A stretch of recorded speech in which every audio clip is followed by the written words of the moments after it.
Right, we're back on air. Welcome to episode 3 of Once Upon a Time in the Ashes with me, Graham Barrett. Back on air and back on the hunt for the one Ashes Test wonders. It took us 5 years to get from Keith Slater's solitary Ashes Test against the Poms in 1959 to Ken Taylor's first and last appearance against the Aussies in 1964. The jump to find our next cricketer, who played in just the one Ashes Test, is a mere skip, rather than a Lynn Davis-esque leap into sporting immortality. We're still in 1964, we're still in the same Ashes series, we've moved from the third Test at Headingley to the fourth Test at Old Trafford. At the top of the hit parade, we've moved from It's Over by Roy Orbison to A Hard Day's Night by the Beatles. And we'll hear soon in the main feature about how Fred Rumsey was working like a dog in this distinctly unfriendly test match for bowlers. The pitch was possibly the best pitch I ever played on. Conditions were very good, but for some strange reason, known only to the manufacturers of the cricket balls, the first, I think it was 3 new balls we got, didn't swing. More from Fred soon, plus a special guest who knows him very well. But before we get into the heat of battle, don't forget you can email the show, cricket@onceuponatimeintheashes.com. You can listen wherever you feel most comfortable, Podbean, Spotify, Apple, YouTube, Stitcher, or you can wallow in more Ashes nostalgia on the website, onceuponatimeintheashes.com. Worth a look for Ken Taylor's superb portraits of Brian Close and Fred Truman, if nothing else. We'll keep Mr. Rumsey on ice for a moment while we consider another one Ashes Test wonder who would go on to play a pivotal role in Fred's career. A man who became better known for the influence he exerted over cricket after his playing career rather than during his time in the middle. Doug Insole made his Test debut in 1950 against the West Indies, but he had to wait until 1956 before being given a chance to write his name into Ashes folklore. He found it hard to establish himself in the side, as the cricket writer and historian Stephen Chalke can explain. In England, he played 4 tests in 4 different series. He never had 2 tests in a row. He got picked and dropped, picked and dropped, picked and dropped. Doug himself was fairly phlegmatic about this dubious honour, as we can hear in this old interview from the Essex Cricket Archives. No, Trivial Pursuits, who was the England player who played 4 times for England and was dropped every time? I mean, there's all this fuss goes on these days about dropping a bloke after one match. It happened to me 4 times. No, I mean, I don't want to be unduly modest, but I always felt I was quite fortunate to be picked. I mean, there was one year when I was getting loads of runs when I felt I was very unfortunate to be dropped. I think it was stupid to drop me, to be honest. I was in 55 against South Africa. So how did his big break for the 1956 Ashes series come about? Here's Stephen again. 56 turned into that wonderful summer where Laker destroyed the Australians at Old Trafford and we won the Ashes for the 3rd time in a row. In the first 2 matches of the series, the England batting had been rather suspect. For the Headingley Test, they decided to shake up the team a bit. So they dropped Tom Graveney, they dropped Willie Watson, and they looked to bring in 1 more batsman and to play 1 fewer bowler. They brought in Alan Oakman for his debut, the Sussex batsman stroke off-spinner. They brought in Doug Insole, who'd been in great form earlier in the summer, but had just hit a rather bad patch of form before being selected. The selectors met at Bath Cricket Club, I believe, and one of the selectors, Cyril Washbrook, was asked to leave the room while they discussed whether they should recall him to play for England, having not played for England for several years, and he was brought back at the age of 41 to play in the Headingley Test, which created quite a bit of derision in the newspapers. So England went in with 3 new batsmen in the lineup, Oakman, Washbrook, Insole, batting at 3, 5 and 6. Now on the first day, England were 17 for 3, with Richardson, Cowdrey and Oakman all dismissed cheaply at the start. So Doug Insole at number 6 is padding up very soon after the start, waiting to go into bat, as Cyril Washbrook steps out for his Test match return to bat with Peter May. And there then followed this fairy tale day where the recalled Cyril Washbrook batted till close of play for 90 not out. Peter May scored a century, and Doug Insole spent the day with his pads on. And this is how Doug would describe that wait in his autobiography.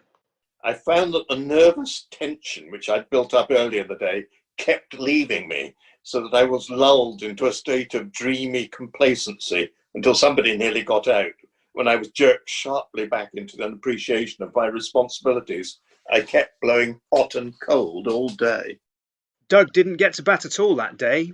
Locke was sent in as night watchman when Peter May was finally dismissed. Doug had to take his nervous tension to bed with him and psych himself up all over again.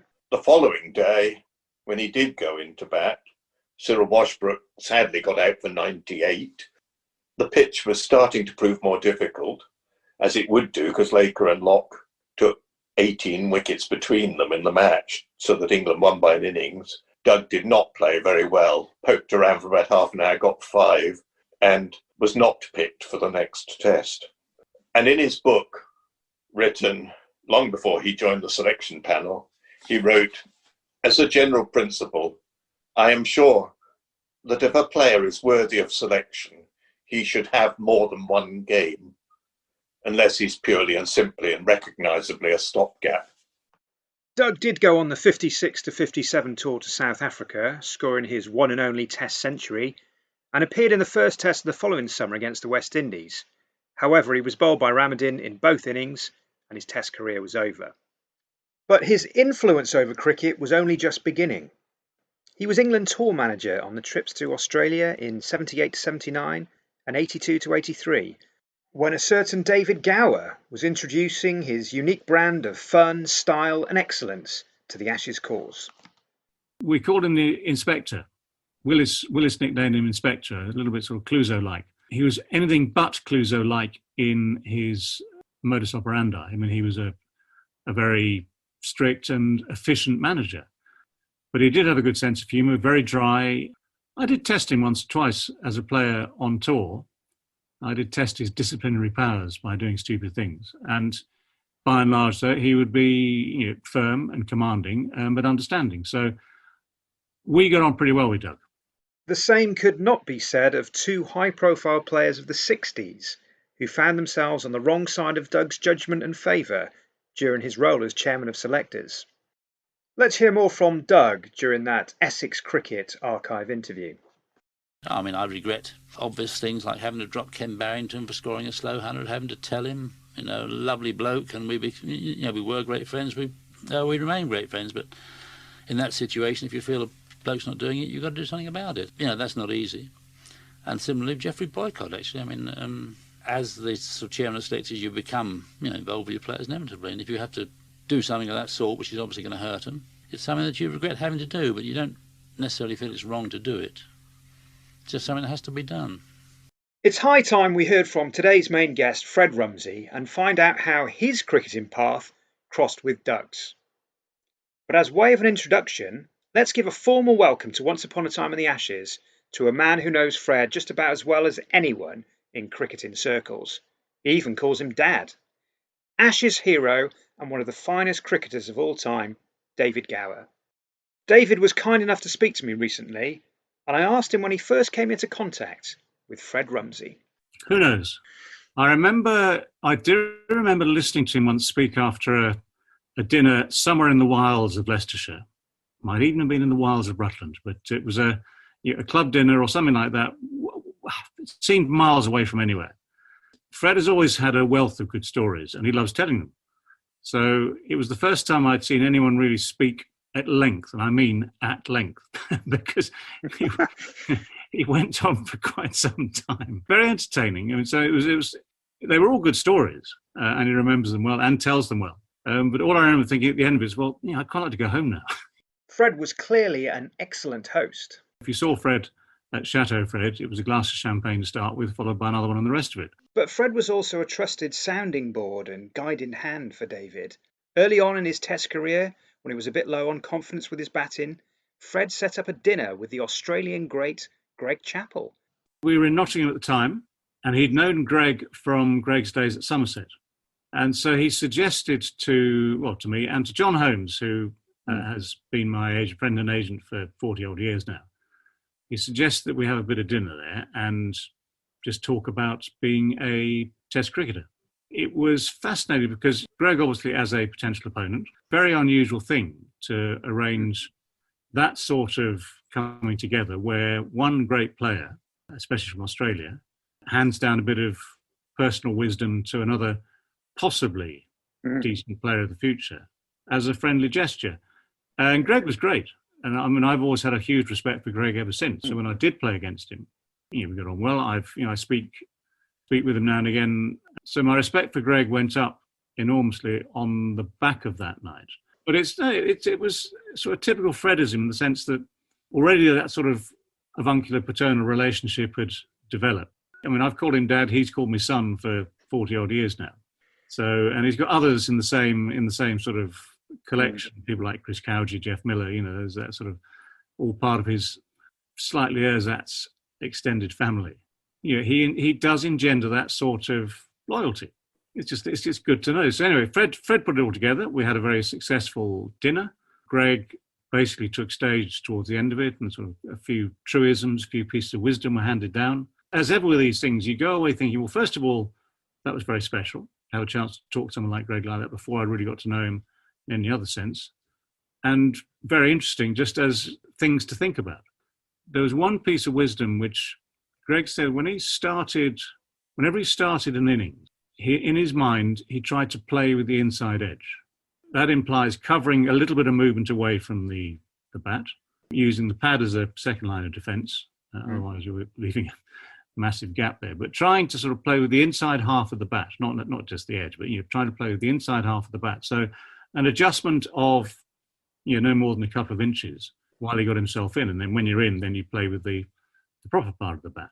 Something like that, I would never, ever have thought of if I'd had 200 careers. Thank you to David Gower for that insightful introduction. It's now time to bring Dad into the attack.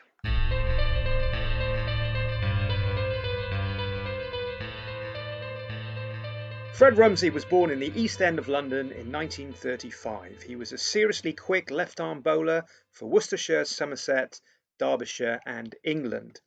He played over 1,000 first-class matches and took 580 wickets at 20.29. He took 5 wickets in an innings 30 times and 10 in a match on 5 occasions. He played 5 tests for England, taking 17 wickets at 27.11. His one Ashes test came in 1964 at Old Trafford. He also found time to form the first Cricketers' Union, which became the hugely important Professional Cricketers Association. His autobiography, Sense of Humour, Sense of Justice, was published in 2019. Fred, welcome to Once Upon a Time in the Ashes. Thank you. What has driven you in cricket and life? I wanted to play for England. That drove me as far as cricket is concerned. I wanted to be reasonably successful at everything I did, but with cricket that was slightly different. I was far more competitive. I wanted to achieve a result, and I achieved what I wanted to do. I didn't care about the security of having a job because I knew I was always capable of doing something. How did you first get into cricket when you were a young boy? I grew up with a bat and a ball in my hand. Before the war, my father used to play every weekend, and he'd take me with him. He's the one that instilled the love for the game in me. I never knew what it was like not to be involved with cricket. By the time I was 12, I was playing with 18-year-olds. And there were plenty of future sporting stars in your neighbourhood, weren't there?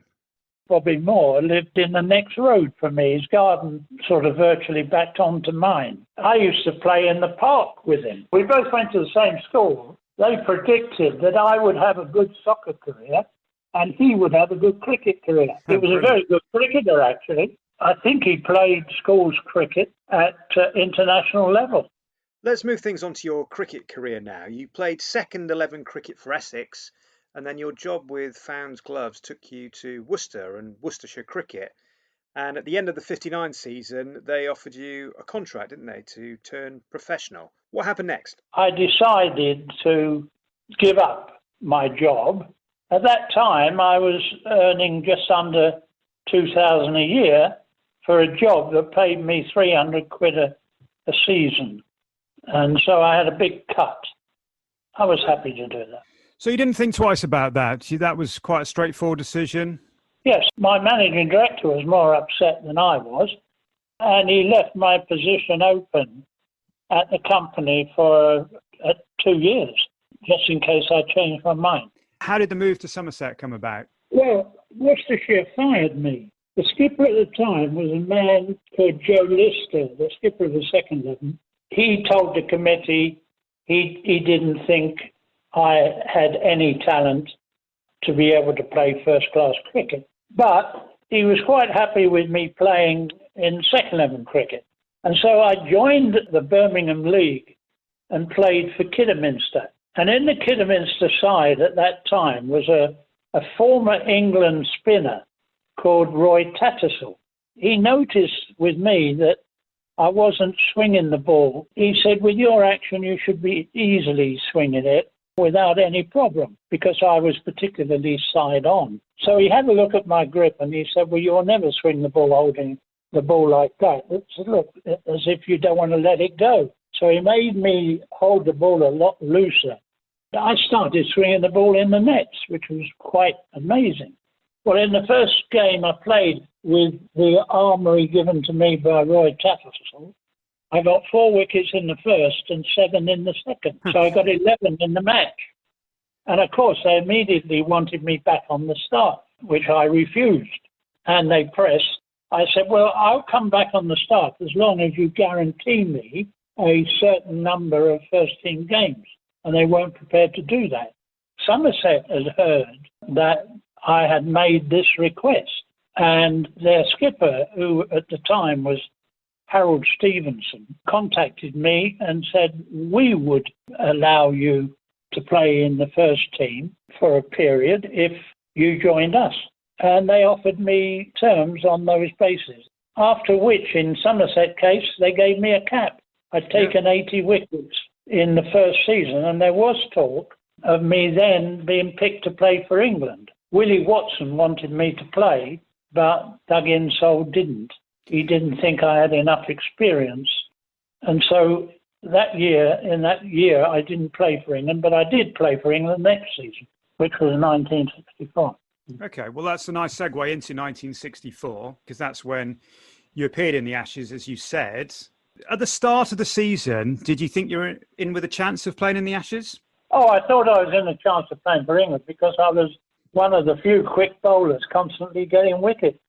You took 5 wickets against the Australians in May as well, didn't you, for Somerset? What do you remember about that match? I remember putting O'Neill on his backside. Yeah, I bowled very well against them at Taunton. They weren't too happy with the left-arm overs. I was exceeding 90 miles an hour. I was about 92, 93 miles an hour. I think I was the quickest left-armer in England, without a doubt. You didn't appear in the Ashes series until that 4th test. Did you follow the first 3 tests, and what did you make of the series up to that point? Well, there were a whole series of different bowlers appearing, and it was a terrible weakness of the England selection at that time. I mean, the Aussies came over with a group of people, and they virtually played the same team throughout the whole year. By that 4th test, England had already played 15 different players. They ended up that particular year, that Ashes year, playing 20 different people. That doesn't augur well for good cricket. Just because a man doesn't perform well in one particular test doesn't mean he's not going to perform well in another. But once they've established he's a test player and he has that ability, sometimes he's not going to do well. But the other countries tend to stay with their players. The greatest bowler we have had in recent years in this country was Fred Truman. And yet he didn't play regularly for England. They often used to drop him. Fred Truman was left out of the 4th test where you appeared, wasn't he? He was, and he got picked for the next one. Last time on Once Upon a Time in the Ashes, we featured Ken Taylor. He played in the 3rd test at Leeds, but was left out for Manchester. Did you think that was justified? Well, I don't think any of that dropping. I mean, Norman Gifford was left out. Ken Taylor and Fred Truman were left out of the test, and Jack Flavel, that was at Leeds. They were left out before the Manchester test, and then they bring in John Price and me and Cartwright as the three bowlers. Now, we're completely alien to the whole situation of that year. I was dropped for the next test, and I know Statham was brought in. Mortimer was dropped. Edric was dropped. They were almost tossing up a bloody coin and saying, heads or tails, does he stay in or do we drop him? How did you find out that you were selected for the fourth test? We were playing Leicester at obscure ground of theirs. Hinckley, I think it was, wasn't it?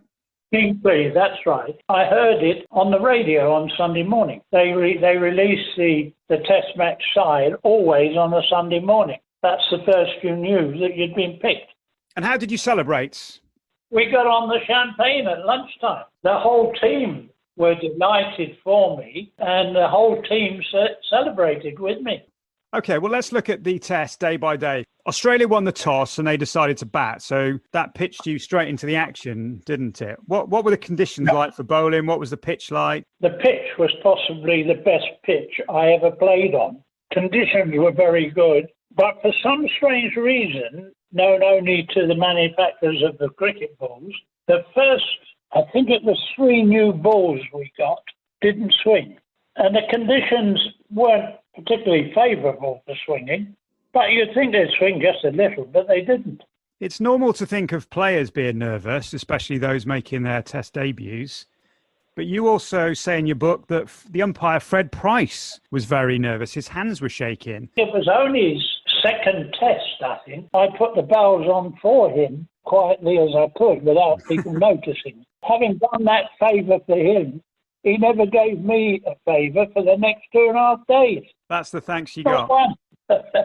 Ted Dexter was your captain. What advice did he give you and what did you make of him as a skipper? Well, when you get picked to play for England, people don't really start telling you how to bowl. You know, aim to bowl short outside the off stump as a policy so he can set his field. England tend to expect their test players to understand what they've got to do. I liked Ted very much. I was a great fan. He was a very, very talented player. I wouldn't say he was the best skipper I played under, but he wasn't a bad skipper. I mean, I remember he went out to bat when we went to bat, and he said, if anyone sees me play a square cut, you can kick me up the backside. And we all hoped he'd play a square cut, but he didn't. Like Compton used to sweep, he used to square cut wide balls, and it was his weakness, and he'd get out. And he was determined, with Australia having scored 600 and whatever, he was determined to build a big score, and he did in the end. Now, of course, the Australian captain was the big run maker in the game, or one of the big run makers in the game. There were so many runs scored.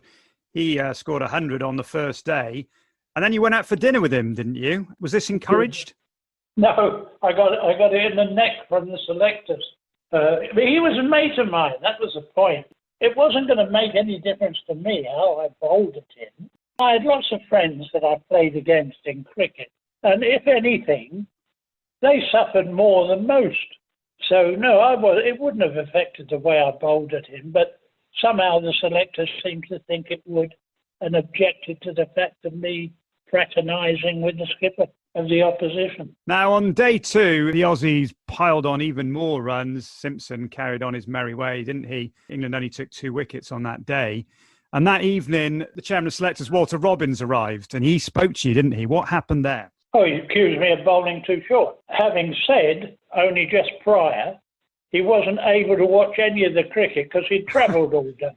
Then he said, I think you bowled too short. I reminded him that he was been travelling all day and hadn't seen any cricket. So how did he know? Which didn't go down. It went down like a lead balloon.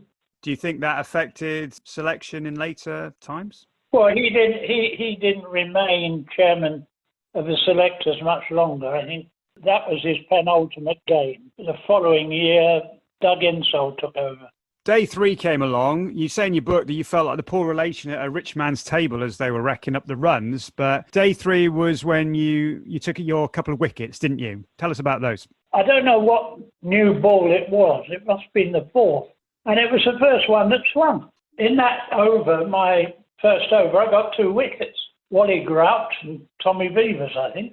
And so I ended up with 2 for 99 of 35 overs. In fact, I think I was the only mainstream bowler that didn't get 100 up. You had a guest at the cricket that day, didn't you? I did. Tell us about that. Women weren't allowed in the pavilion. I had a guest coming. I could hear all this kerfuffle going on, and she was being ushered out of the front row of the men's pavilion, where she shouldn't have been. Did you deliberately give her the wrong instructions? No, I wouldn't have done that. She was capable of getting herself into trouble without me. The other incident on the Saturday was when Ted Dexter was out but not out for 70.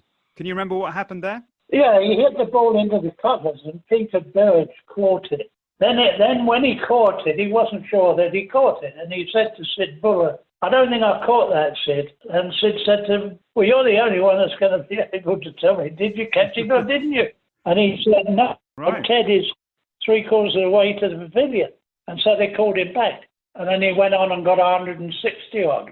I don't know whether that would happen in a test match these days. Were you impressed by that display of sportsmanship? Yes, but I knew the Aussies to be like that. They were sporting people. Back to the test match. So day 5, and I think this shows what a batsman's paradise this was. It wasn't until day 5 that you finally got a turn to bat. You made 3 not out, but there was a world record in the offing, wasn't there? Sonny Rabidin's world record was 98 overs in a test innings. Tommy Vevers had bowled 94 when I went to the wicket. I said to Tommy, do you want a world record, Tommy? And he said, well, how can we do that? And I said, well, I'll have a word. There's nothing on this game. You know, there's only about half an hour to go. So I'll have a word with Sport and get him to play down the line. And we play down the line until you got your 98 overs. I go down to see Sport at the other end and explain to him what's going on. Oh, yes, he said, what a good idea. So we agreed to play down the line. Tommy bowls 1 over, great. And then the next over, he tosses 1 up. And I could see that John was getting agitated. And then he tosses the next one and he went for a big hoe down the ground, missed it totally, and it bowled him. There was complete silence. And in the end, Jesus Christ, Sport, said Tommy Vevers, that's the best you could do. And that was it. That was his. And that world record still stands today, doesn't it? Does indeed. Yeah, 98 overs in a match. Incredible. Just to finish off the test match, as you say, it was all over, but then you had the rather pointless occasion of the 2 overs where Australia came out to bat. They were played out and the Ashes were retained by Australia. What was the feeling in the dressing room after that? At the beginning of the test, it was obvious that all Bobby Simpson wanted to do was draw this test. It wasn't in his mind to win it. And the way he played ended up being that case. And bear in mind, he came into bat, you know, right for that last 15 minutes. And so he was on the pitch. Apart from that short period between him getting out, he was on the pitch for the whole 5 days. He was. And just to sum up that game, he scored 311 in the first innings, as Australia made 656 for 8 declared, and then was not out 4 in that short second innings. England made 611. And to emphasise your point about the quality of the pitch, that's the only time in Ashes history that both sides have made over 600 in the same match. Now, 4 of the matches were drawn in the series. Australia won the 3rd test at Headingley to take the series 1-0 and therefore retain the Ashes. Do you think England should have won that series? No, I don't think we deserved in the end to win it. And then, as you say, you were left out of the side for the final test at the Oval. Were you given a reason? No, they didn't give you reasons when they dropped you. Why do you think it was? I've no idea whatsoever. I was disappointed, but I was more disappointed not to be selected to go abroad. I wasn't selected to go abroad at any time. Even the following year when I played 4 of the tests, Yes, let's have a look at that 65 season in more detail, as it's another pivotal one in your career. You played all 3 tests against New Zealand at the start of the summer, and you went very well in those tests, didn't you? Yeah, I did. Well, I got 4 before lunch at Lord's. But starting with the match at Edgbaston, where Fred and I opened the bowling, I was given the option as what end I would prefer. I felt embarrassed by that. I felt that Truman had earned his first, but I was told by the skipper when he told me, which end do you want? And I happened to say to him, I thought Fred would be doing that. He said, are you the skipper or am I? It was so cold, the umpires had their pyjamas on underneath their normal clothes, and there was no one on the ground. I think my parents were there. Right. That was about it.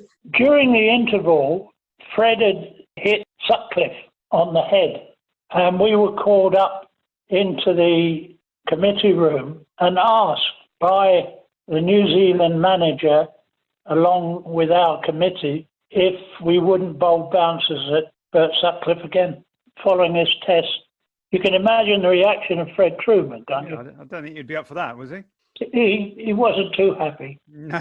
but I agreed and talked him into it, and which is unprecedented, really, not to attack a batsman. How did you feel about bowling bouncers to players who weren't wearing helmets? I didn't give a damn. If I was able to bowl a good bouncer on a wicket which was maybe a bit iffy, that was their problem, not mine. I once hit someone very badly, and I was concerned about that.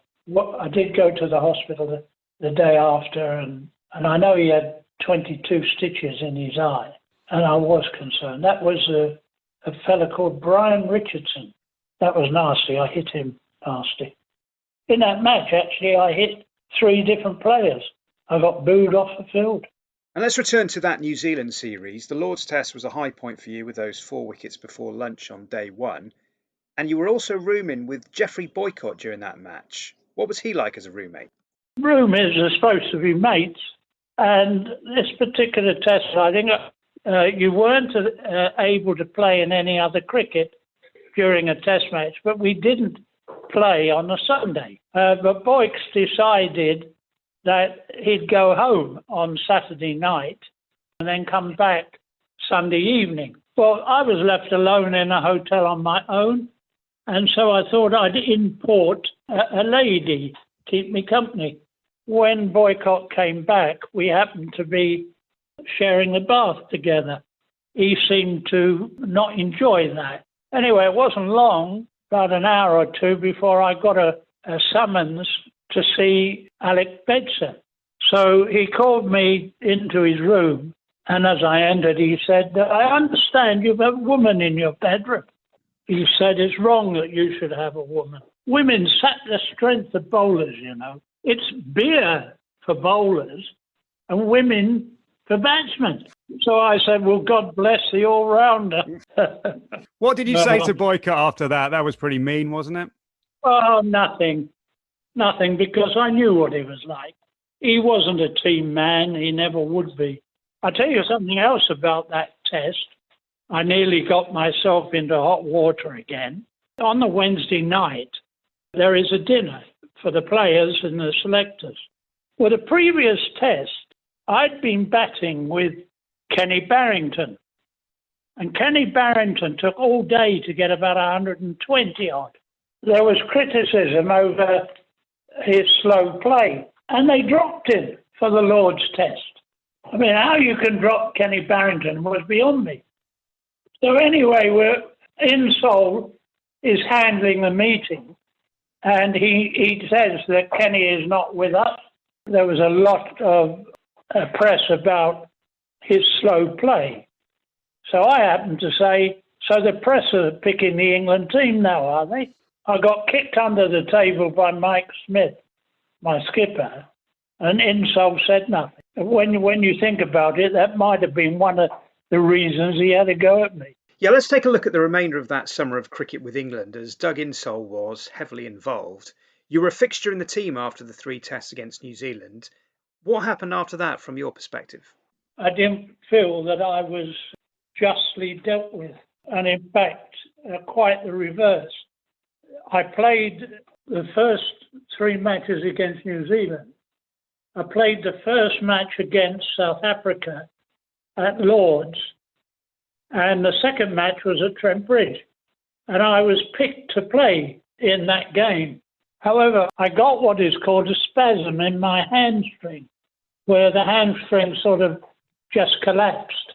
I was concerned because I didn't want to end up going to Trent Bridge being unable to bowl.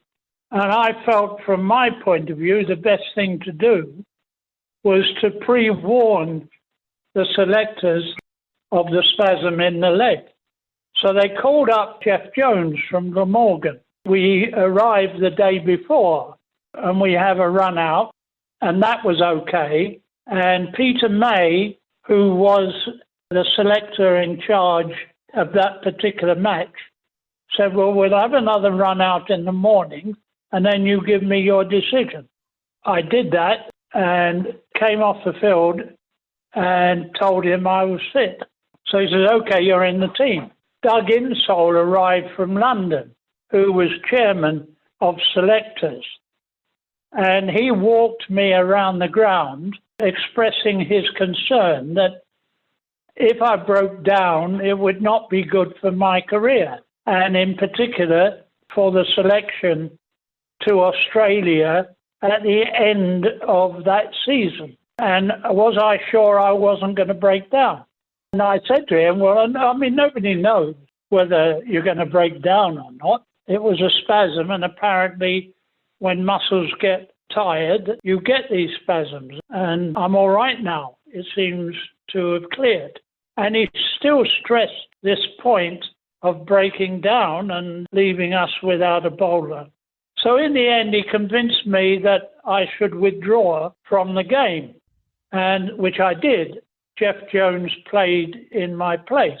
That was the last time I ever played for England.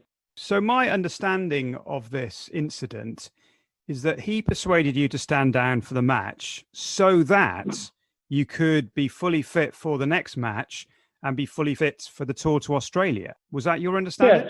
Yes. And I wasn't picked to go to Australia.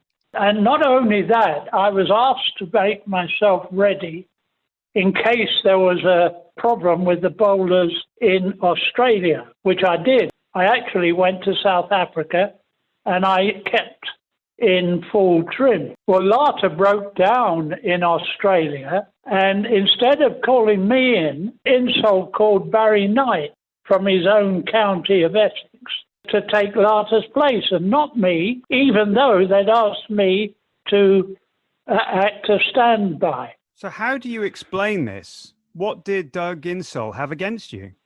Obviously something, but I never found out. Did you ever speak to him again after this and put the question to him? Yes, I did in later years. I sort of forgave him, but I wasn't very happy with him at the time. If you had your time again, what would you do? Would you do the same, or would you just play that test? No, I wouldn't. I would not have advised the selectors, which would have not been the best action. I would have played in the game. The result may have been different. We lost the match quite badly, I believe. Well, it was even worse when you consider that Insole's fellow committee man had cleared me to play. He didn't want me to go to Australia. I never, ever respected Doug Insole for what he did. Following the disappointment of not being picked for the Ashes tour, you secured a coaching position in South Africa that winter. You write in your book about your uneasiness with the apartheid system, and also of your friendship and respect for the newspaper editor, Donald Woods. He really was a man I admired immensely for his attitude towards apartheid and everything it stood for. What did you make of the rebel tours to South Africa, and would you have ever participated in one? No, is the main answer to your question. I would not. That policy was very much against my beliefs. In fact, England were playing in India when this team was announced to play the rebel tour. And David Gower had been asked to play, and so had Ian Botham, and both refused. But before David refused, he asked me to talk to him. So I actually travelled from England to Delhi on Christmas Eve to have dinner with Gower. I gave him my opinion. At the end of giving him my opinion, he said, "Oh, great, because that is in accord with mine." Then travelled back and listened to the Queen's speech on Christmas Day in my own parlour. So you must have been very close to David Gower for him to value your advice so much. Yeah, we were. We were very close indeed. We still are. Let's turn to one of the great achievements in your cricketing career. What sparked the idea for a cricketers' union? Well, it sort of grew up on me. I had my values. It was always there in the game that the players didn't have a voice. At Taunton, we used to have a lunch prepared in our indoor cricket school. And we got fed up with sharing it with other God's creatures like caterpillars, flies, spiders. I said, this is not good enough for us. We've got to eat proper food. I've had a word with the office. They don't seem to want to do anything, so we're going to go on strike. And that's what we did. Well, the club contacted me because the players decided to vote me as their spokesman. They got a new caterer in, and we got better food. So I thought about it during that winter, and I decided that, yes, there is room for a representative body to represent the players. And so I prepared a letter in 1966 and sent it to all the counties concerned and asked them if they would give me some time to have a chat about the idea of forming some form of association.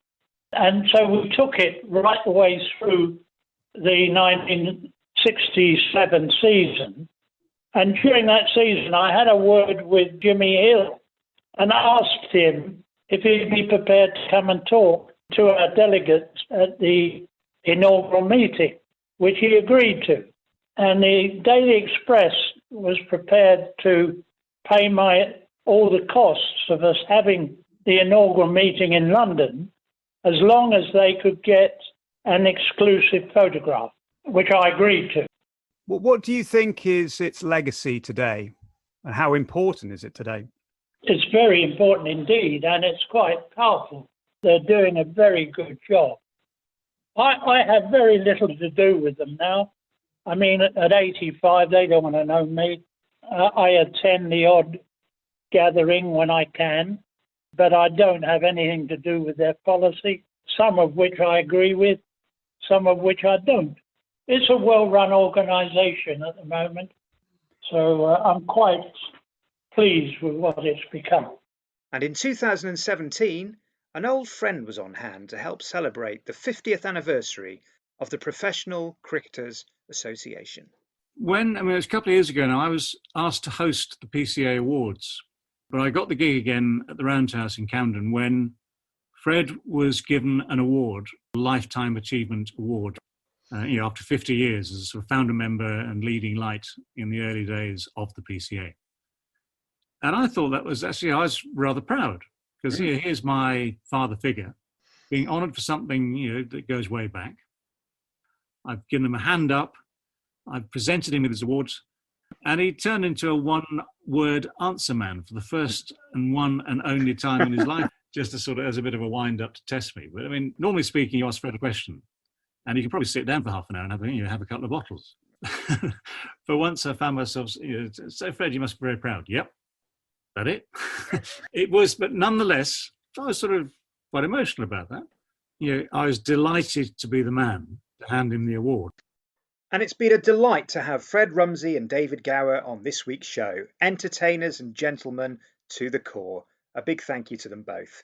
Thanks also to Stephen Chalke for his usual illuminating insights into the Ashes days of yore.